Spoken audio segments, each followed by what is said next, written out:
So for those that have just joined us, I'm Andrew. I'm one of the chaplaincy team here, and we're delighted to have Rinpoche with us today. The idea behind this session is that this is a unique moment. So I know, as the chaplain, listening to people's stories, I know something of the college. And these academic disciplines, this absolute cutting edge of science and engineering and medicine research and learning. So we chose the title Meditation, Wellbeing and Technology. And the technology just stands for the world we live in. Kind of, you all know about smartphones. We talk about how distracting they are all the time. But I know from the kind of listening to you that the world we live in, which has been created by science, engineering and medicine, or many of the skills that we've got and many of the opportunities that we have today, there are things that you guys know about, that you're developing the world in which we live. And so I thought, try and bring that world that you're working in, your everyday workaday world, as people who are also interested in meditation, into the conversation with Rinpoche, to follow on maybe some of the questions we had about meditation. But what does well-being look like in a world where we're digitally connected to people anywhere on the planet? What does well-being look like, for example, when we can explore our own experience through meditation, but we can see images of the stars, we can see right inside the body, we can understand about light waves and things like that. I'm just creating the environment. I think what we'll do is we take a few questions. Okay. We take 2 questions and then see if you want to make a response or if you want to follow up. Okay. And after a little bit, we'll just see where we are and then see where we want to go. So, this is wide open. Does anybody have questions that they want to start to focus? Maybe we just... I've got one in. Gary. Okay. Should we have one on this side of the room, and then we'll do one on this side? So maybe Nabil and the team will do that side, and we'll pass this off between me and Hi. So my question is, just following on from some of the stuff you mentioned previously about those deeper levels of absorption of jhanas. Yeah. And what if someone was practicing this sort of discipline and deepening those states, as well as having a full-time job where they're actually having to use these sort of faculties, really, really focus?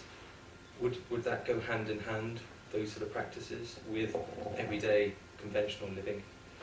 Yes, definitely, because what you're doing is it's another type of technology of being able to focus the mind on whatever you need to focus on. So when you go out into the world, you have the capacity to focus better than an ordinary person, right? And so you can do better in whatever you do. So definitely it is still, like for example, let's say in ancient Japan, the samurais used meditation to be able to play with their sword and become better than the other person who is not so well focused.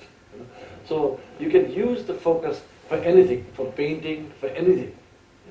I'll give you an example of a temple in Japan which still exists.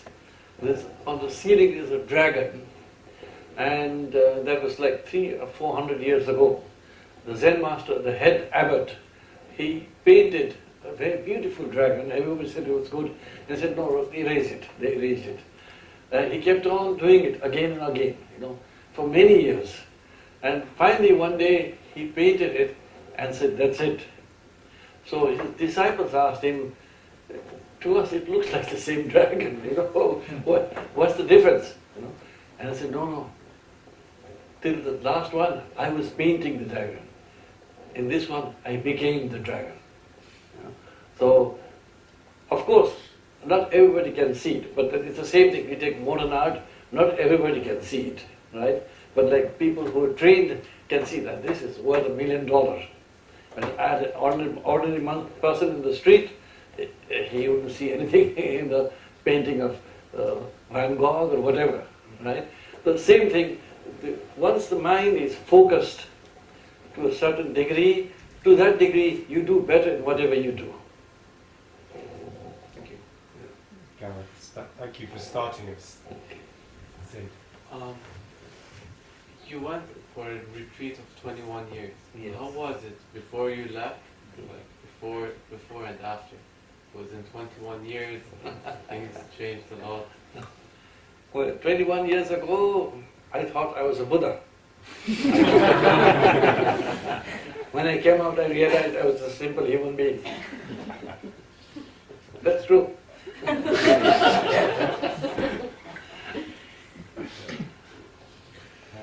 Did you see people during the time? For the first 7-8 years, I didn't meet anybody. Then my teacher commanded me that I should meet people. I mean, those who are practicing under me. So I met them in my free time.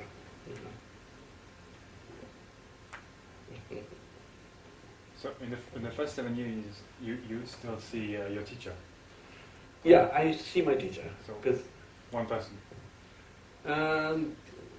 the main teacher was one, but I had actually, before I started my retreat, I went to many teachers. You see, in the Tibetan school, there are different schools, like the Sakyapa, the Nyingma, the Kaiju, and so on. And I had made teachers of almost all the schools, because, you see, when, historically, Buddhism went into Tibet from India and Nepal. And in India and Nepal, there were no schools. They were all one. But when it went into Tibet, through the centuries, historically, they developed into 4 different schools. So I decided to study with all the 4 schools. So I met many masters, but my main teacher was one in the retreat. So I used to meet him.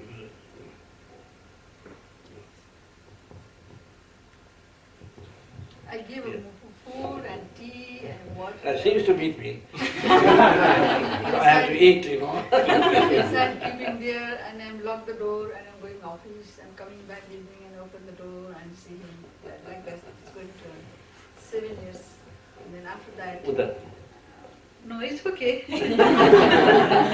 Then after that, then his teachers has given authorized. So many people, they want to know the Buddhism, because he's sitting inside, no one is going to touch for them, and they request, and the teachers told him to write down the teachings, and he wrote the teachings, and someone next, Narayan, is going to explain for the other I think student. some of you have met him. Yeah, and the Narayan has made him later on, and main teacher, the Chokyi Trishan Rinpoche, is in just 10 years passed away, and he is the main. In that time, he was the living Buddha.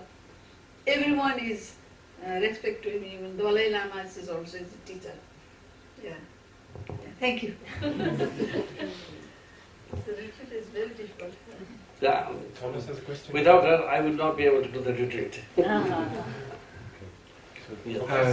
About technology and something called artificial intelligence. Yes.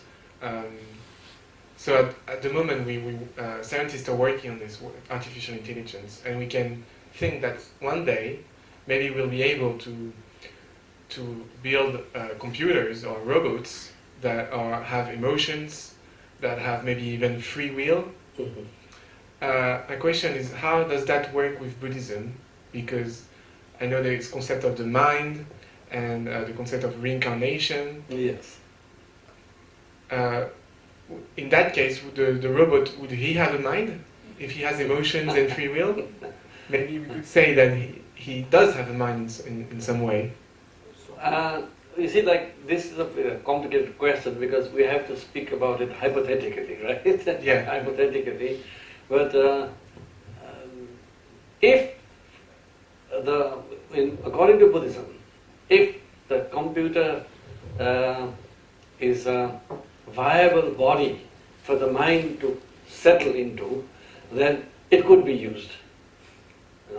But right now, it's hard to see how that could happen. But even if it has emotions, even if it has can do everything that a human being can do, there's a thing called self-awareness. And that's human beings have self-awareness. And I don't know how you scientifically prove that the robot has self-awareness. It may be mechanical, every bit of human things happening there, but self-awareness, is a little bit different. And so it's very complex to say yes or no right now. I guess even with some animals, we can ask the same questions. At one point, does the animal has a awareness of himself? Yeah, so maybe I was just thinking maybe some robots are actually now more advanced than some animals in terms of I don't know. Well, maybe some aspects of activity may be better than animals, but like when it comes to self-awareness itself, then it's a bit complicated. I don't think Buddhism would object to it. If in the Buddhist context, if the robot is a suitable vehicle for the mind can use it. Okay. Yeah, that's good. See, like you have to understand the Buddhist paradigm is the Buddha never said that whatever I told is the truth and that's it. He always said, come and find out for yourself. What I say is true or not. So it is open. And that's why we in our talk before I said when some scientists, when they have like every 2 or 3 years, a couple of scientists in different field, and the Dalai Lama get together and they call it mind science, and they have many days of discussions and so on. Then they print the book out. In one of them, one of the scientists said that if science proves that there is no reincarnation, what would you do? And he said, then I would agree with science, if the science really proves it. Okay. Thank you. We've got a question here. Yes. Thank you for waiting. It's on. It's on. Yeah. Okay. I have 2 questions. First is, when and why did you decide to go for the retreat? And second is, how important was it for you? You see, like, I was always interested in, living in Nepal. We are on the lap of the Himalayas, right? And in the Indian subcontinents, usually people, when they talk about meditating and they talk about going to the Himalayas. So, from childhood, I was always interested in meditating in the Himalayas. I don't know whether it was cultural or what it was, but my family was very meditative. They were rulers of the country, so they were more interested in other things than meditation itself. But I personally was very interested. And I studied in a convent school run by American Jesuits, and so there was no possibility of meditating there during that period. But I learned about Christianity a lot during that period. And only after I left school, then I started following what I always wanted to do since I was 7 or 8 years old. 8 years old.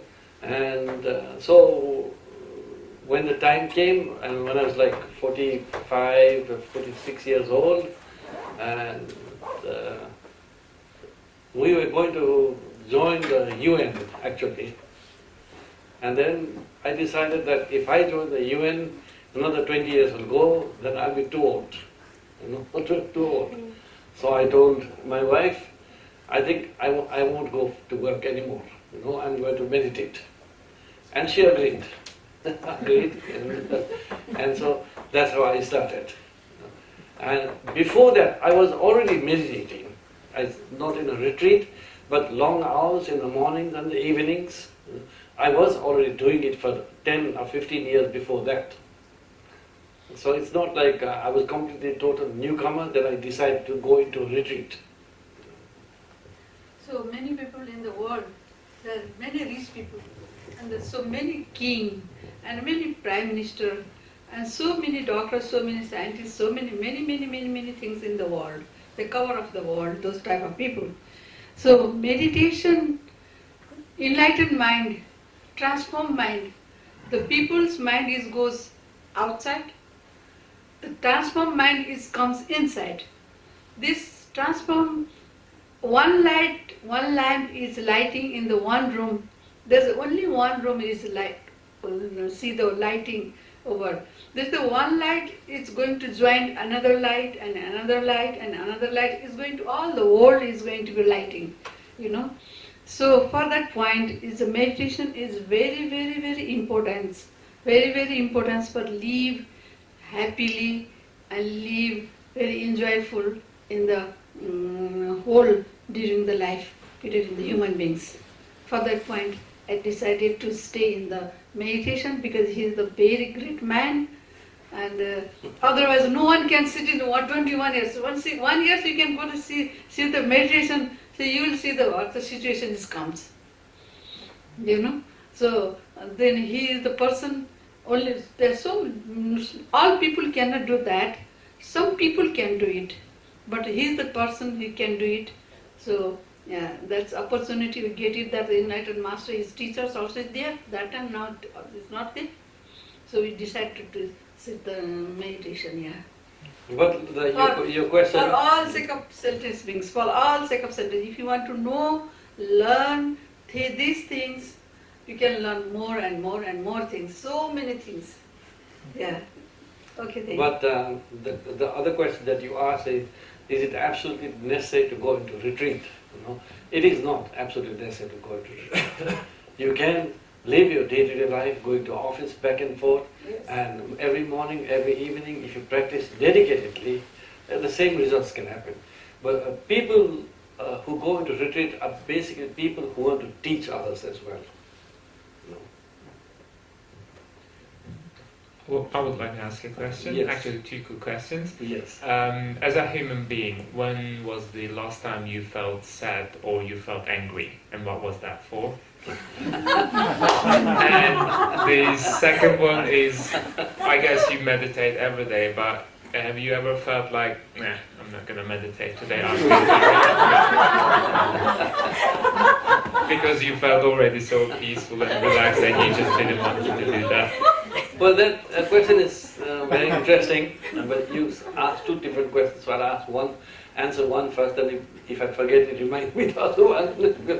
And you see, like, if you meditate in a proper way, then there comes a time when everything you do is meditation. So you don't get out of meditation, like you don't get out of your mind. So the mind is the horse that has to be trained. Once it's trained, it remains a trained horse, always, in all situations. Right? So in that sense, there's no time when I don't want to meditate, because it's like saying I don't want to drink my tea. So, but when I started a retreat, then definitely I understand your question, what you're saying, that there were times like when I was very enthusiastic, and there were times when like I don't want to do it today, and so that kind of shifted back and forth for a couple of years, and then gradually fizzled out as gradually every moment became meditation.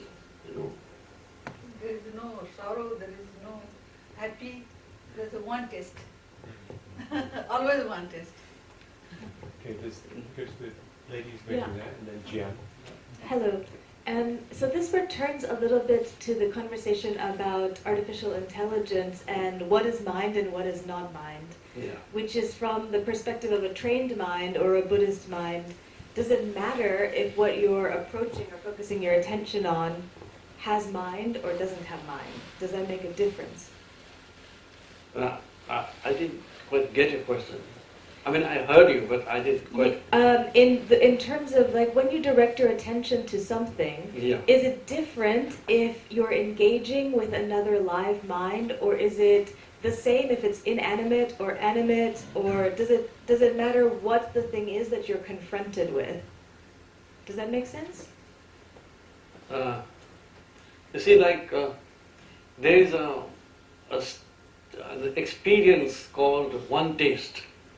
You know?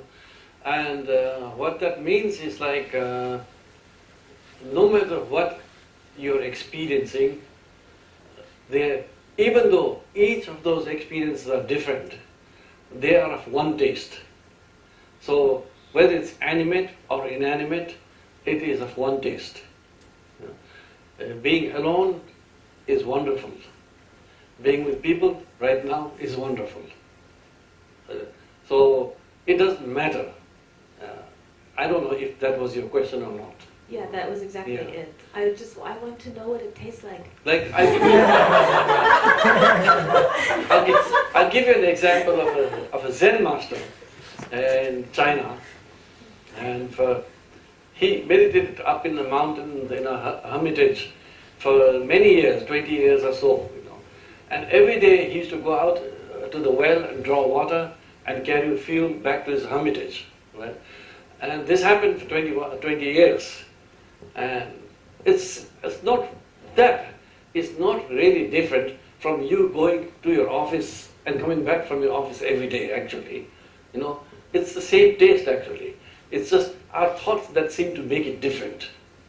And but the interesting thing is, like, after 20 years before he left his hermitage, he wrote a beautiful poem which is still extant. He says, "How wonderful this is! How marvelous! I draw water, I carry fuel." You know, 21 years you're going to office, coming back from office, going to office, you get bored. You don't want to go to office anymore. You get Saturday, you become very happy. Friday evening, right? But this man, he says, "How wondrous, how marvelous! I draw water, I carry fuel." So every moment is wondrous and marvelous. Whether this room is full of people and we're interacting is wondrous and marvelous. If there's nobody in this room and I'm alone, that is wondrous and marvelous. Gian, and then at the back. Yeah. Hi, so I want to know what is the Buddhist perspective on violence, and although it is a religion that talks about peace and loving kindness, what if violence is the only option left? What do you mean by only option? For example, if you are in a situation where to survive or to uphold morality, in the only way is through violence, then what does Buddhism say? Well, there are various aspects of Buddhism. One aspect is non-violence, right? Which is a very important part of Buddhism. There is also another aspect of what is called preciousness of human birth. Human birth in the Buddhist whole system is very precious because it is the only birth in which you can become enlightened. If you are in the heavenly realms or other realms of existence, you cannot become enlightened.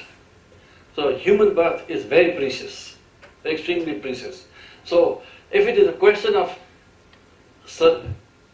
surviving, then Buddhism would also say it is paramount to save that human precious life. Now, so what do I do? Non-violence, and I have to save myself. Then that is left to you to decide.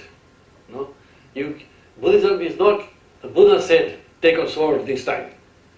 Not that. It's your responsibility. You have to decide which one you pick.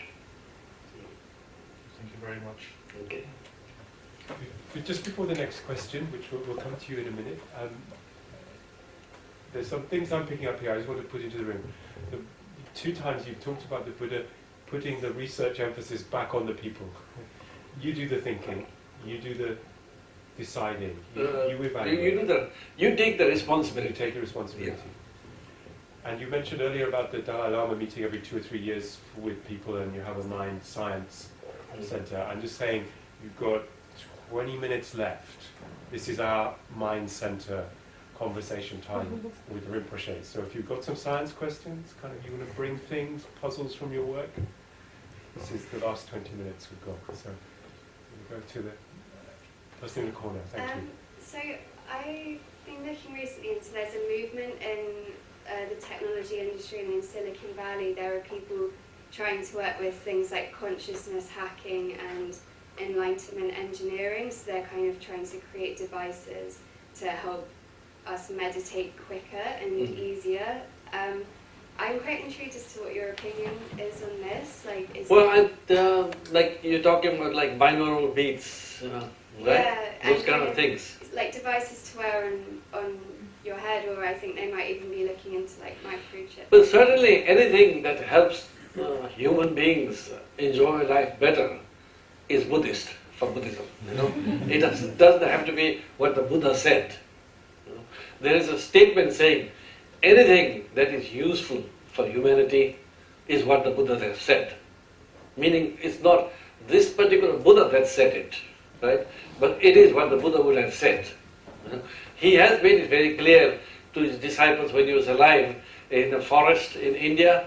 He picked up a handful of leaves that had fallen down on the ground, and he said, "How much leaves are there in my hands, in my fist?" And he said, "A little bit."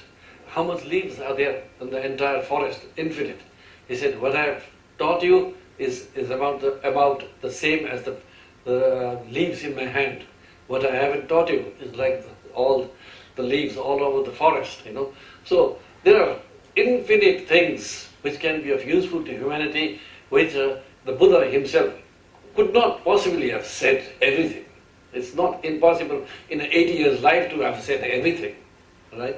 So as the main point is, like, as long as it does not contradict the correct view in Buddhism, and the correct view is understanding how the world really exists, then it is Buddhist, and it is acceptable to Buddhism.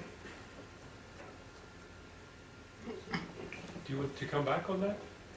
No, I think that's really Okay. interesting. Yeah, I think I was intrigued if there would be a conflict between it or not. The what? Conflict.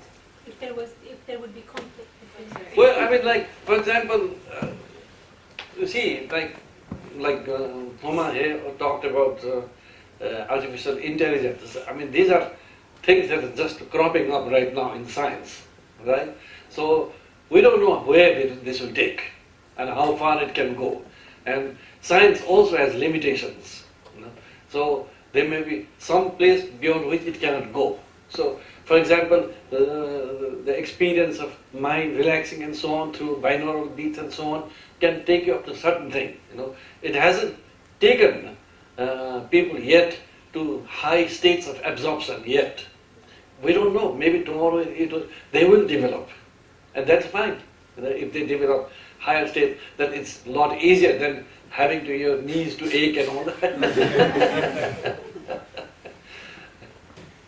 we have a question here? Hi.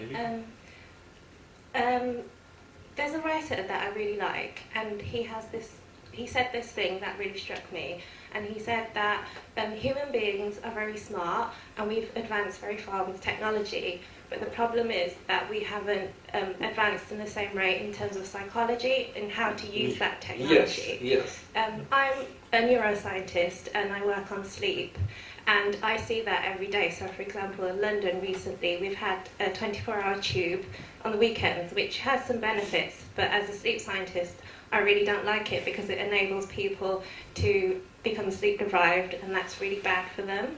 And there's a lot of kind of neuroscientific research which kind of shows that because of the way our brains evolved, there are certain things that can enhance or enable us to use it in a better way. So for example, there's research that shows, for example, if you're in an urban setting versus a countryside setting, you just become naturally a lot happier when you're in the countryside, and in a way that shows that we haven't really learned to use the technology of an urban setting better. But relating that to Buddhism and meditation, is there a way that we can use meditation to help us with this kind of like technology, psychology problem? Yes, definitely. I mean, that is what Buddhism is all about. Whether you are in a technical world or a non-technical world, the mind is still the same. Anger, hatred, fear, I mean, we may have evolved into making artificial intelligence, but Thomas, you still get angry if something happens to him. right?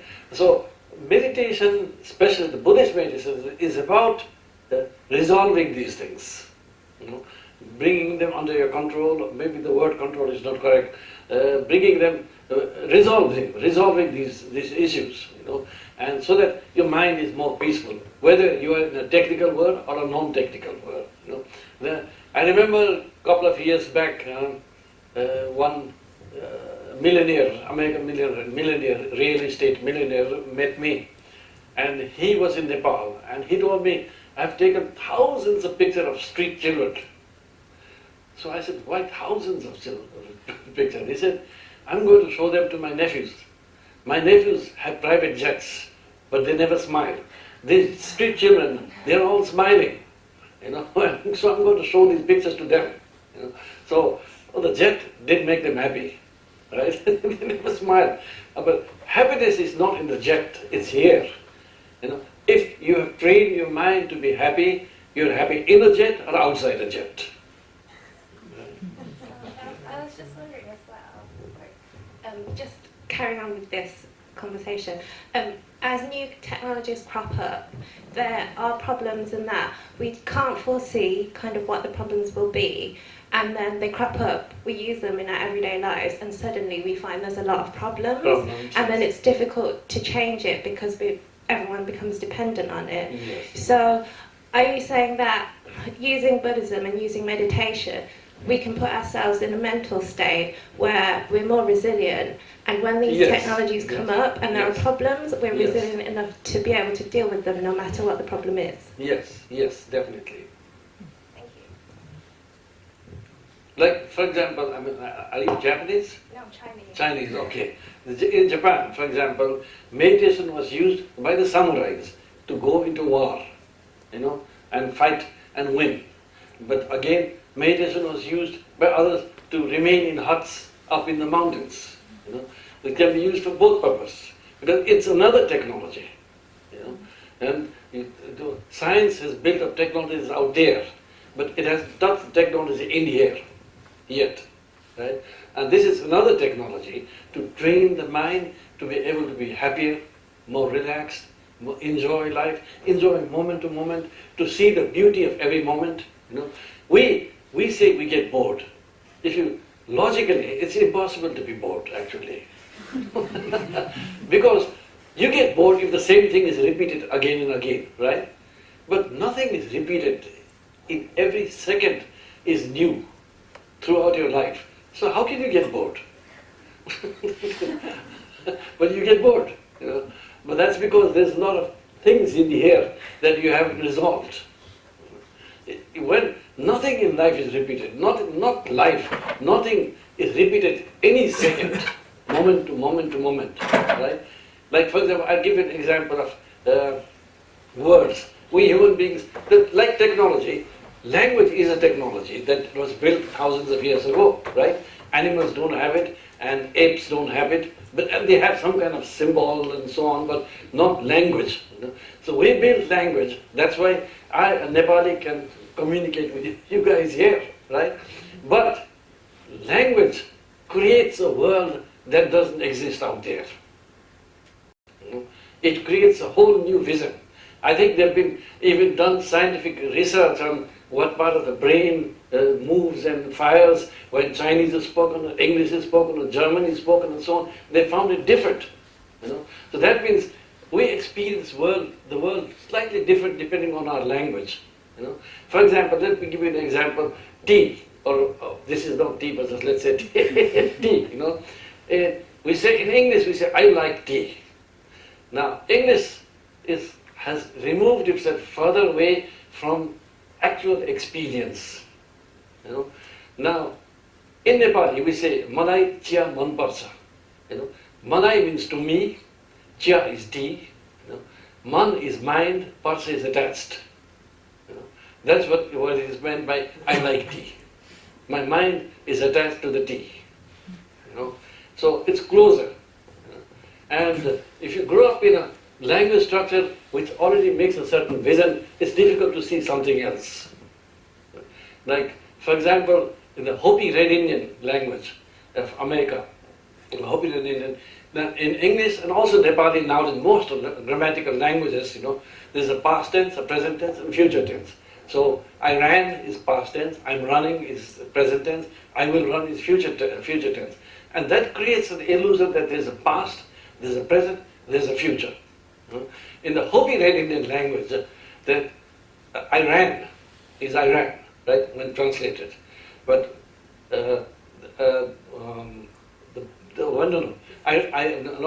I'm running is the present tense, and when I want to say I ran, the past tense, when it is translated directly into English, it would be I am running in my mind. That's the past tense. I am running in my mind. Now, when you grow up in that structure, then past is just a thing in the mind. It's easy to understand that. So, and language creates all sorts of things. You, me, I, this world, out there, I'm here, you're there. These are useful conventions, but it also creates things that don't really exist out there.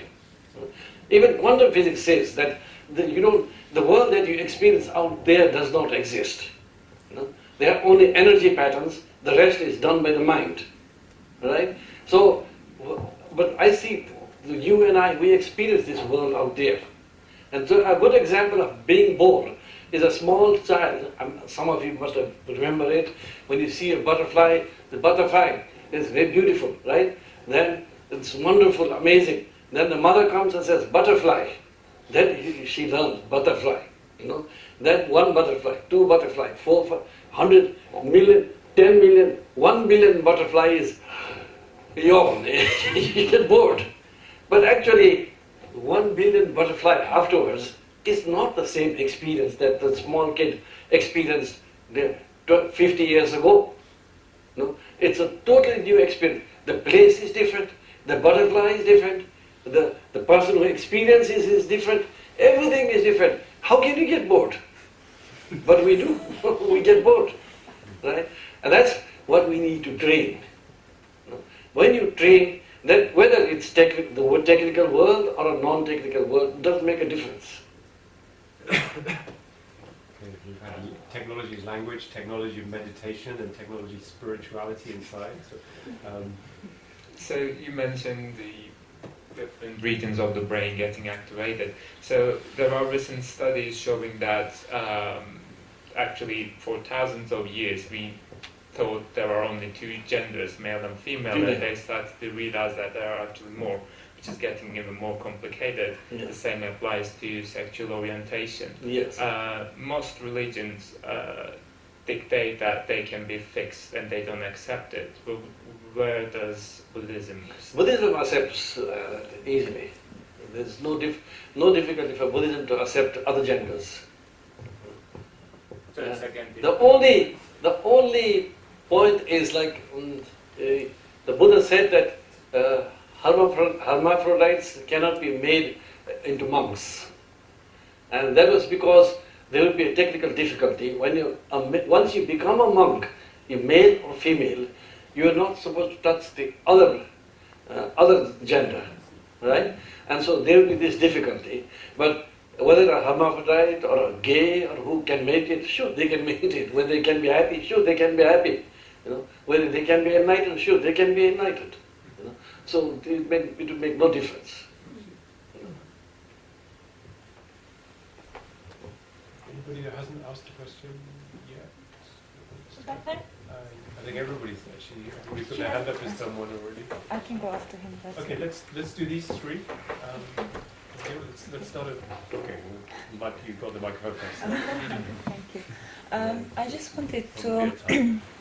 wanted to ask about how do you deal with sadness in Buddhism? Because I know you're not supposed to, according to Buddhism, you're not supposed to get too attached, even to people.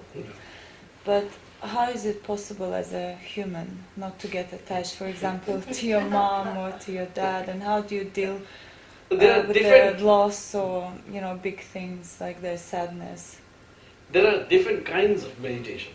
But meditation is just a generic word, right? Mm-hmm. And there are meditations where you allow the sadness to be present, and fully dive into it and allow it to be there, then it will gradually decrease by itself and go away. It's not, I think you need to understand that enlightenment in Buddhism is not that the person never gets angry, never gets sad, never gets, whatever, never falls in love, never feels that and that. That would be like a piece of stone. A Buddha is not a piece of stone. A piece of stone. So, in fact, the difference is like we ordinary human beings are played by emotions. Emotions control us completely. A Buddha, an enlightened being, can use emotions for the benefit of others. And there are many, many stories like, if you have read the story of Milarepa, in present day term, his guru, Marpa, could be called, he abused Milarepa. But he beat Milarepa, he did all these things, stored anger and so on, so that Milarepa could be purified and become who he became. Right? If Marpa was incapable of showing any kind of anger, he was like always like this, then he would not be able to do that to Milarepa.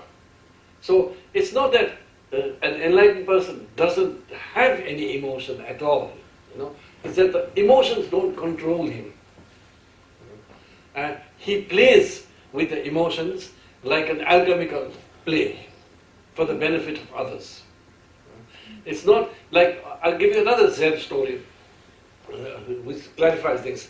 One Western student asked a Zen master, do you Zen masters think? Do you have thoughts? He said, sure, we have thoughts. Then what's the difference between you and us? He said, oh, there's a big difference. You are used by thoughts 24 hours a day. We use thoughts 24 hours a day. So that's the difference. And there are meditations when you get sad, then how to use it. And how to, if you remain aware and not run away from it, not push it away, then it loses its energy. The sadness gets its energy because we want to push it away, and then we get depressed, even worse. If you allow it to be there and feel it fully, in full awareness, that's the point. It will fizzle out in time. Okay, we're at the last 4 minutes, so if we have 2 minutes for this question and answer, and then 2 minutes for this one. No pressure. I know some people, it's getting to 5 o'clock, it's Friday, some people may have trains to catch and things. So I guess meditation is an introspective study of conscious experience and what it is to sort of think and feel and be human. And science and Western society is just sort of trying to catch up with that at this point. And find out where consciousness arises in the brain. And I was just wondering what the Buddhist perspective was on how do other animals have consciousness? Is a fly conscious? Is a plant conscious? What does consciousness? Is it a universal thing for all living? Well, Buddhism does agree that animals have consciousness, but it hasn't gone down to the plants and plants yet. There is certain amount of maybe reactions in plants, like when the sunflower turns wherever the sun goes and so on. But as far as the full-fledged consciousness goes, so far Buddhism does not think it has that kind of consciousness. But Buddhism does believe that animals have full-fledged consciousness. Maybe not as smart as humans, but they have it.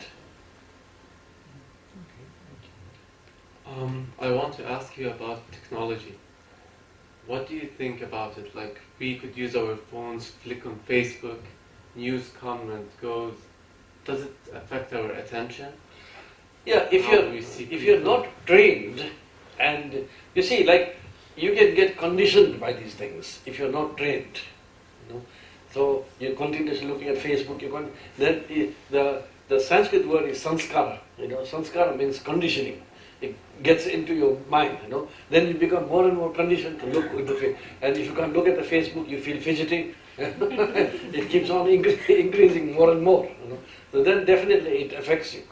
But if your mind is trained, then you use them instead of they using you. Because because I'm looking like when I'm walking in the streets, everyone is looking at their phones. Yes. And the buses, eating, even in the toilets. Yes.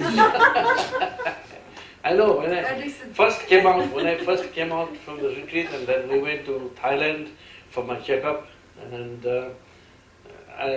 we went to restaurants, and people were around together, friends, but they were all doing each one of this like this, you know. I found that very strange, you know. I mean, why don't they talk with each other? You know? They're facing each other right there. Most probably the next he's sending message to the The addiction like alcohol. Would you like to leave us with one last word? Is there something you'd like to leave us with as we draw this session to a close? Well, I mean, life is meant to be free, you know, not bound by conditionings and ideas and beliefs and so on. To be free, to be free. And the way to be free is through meditation. But as I said, there are many kinds of meditation, so I cannot guarantee that all meditation will free you. I know Buddhist meditation will free you.